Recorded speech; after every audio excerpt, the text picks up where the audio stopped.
Hey everybody, quick update on the solar setup out here. Obviously still have some stuff to move out of here, but it's coming along. Like I said, I need a trad woman out here for like a week or two. One that can do some lifting. But so I went ahead, I have this mini fridge I bought 10 years ago in Santa Fe.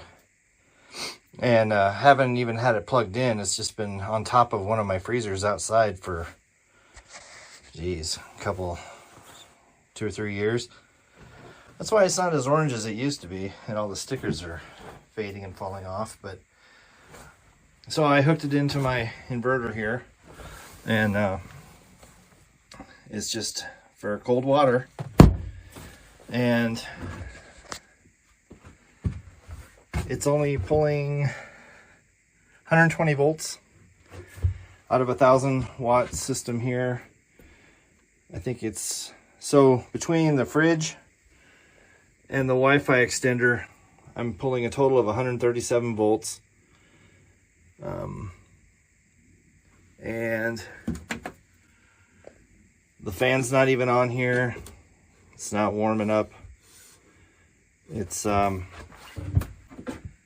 it can handle a lot more than just the Wi-Fi extender and the mini fridge. And these things, you know, they pull some power. But once it got cold, the compressor doesn't come on very often because it's winter. So in the summertime, it may behave a little differently.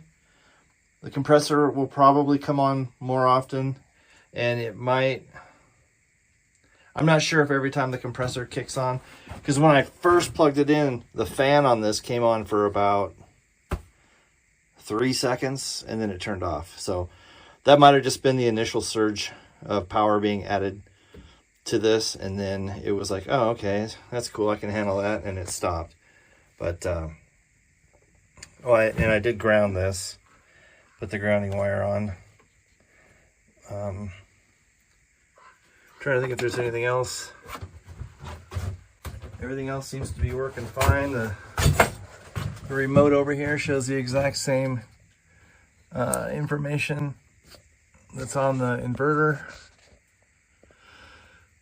Pulling 120 watts or volts.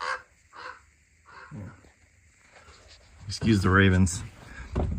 I get my dog's elk from a butcher, just the scraps and the bones, and they've got bones everywhere.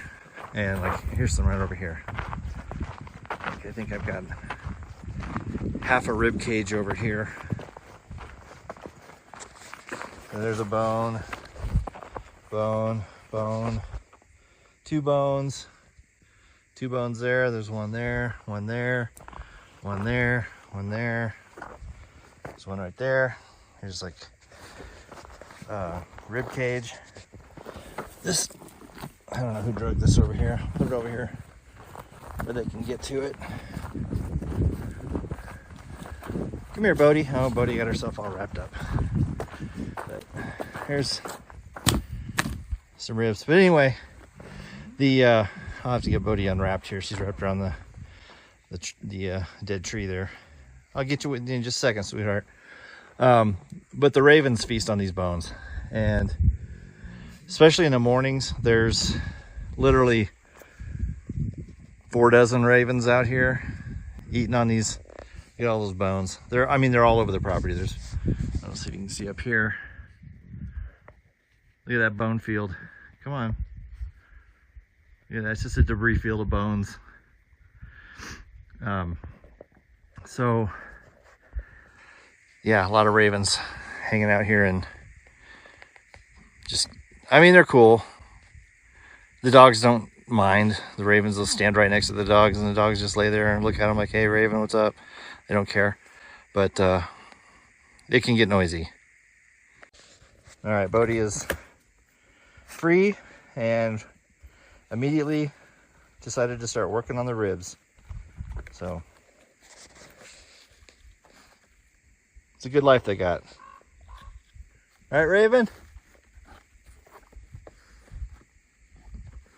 So that should keep Bodhi busy for a little bit. Of course, she wants it over there.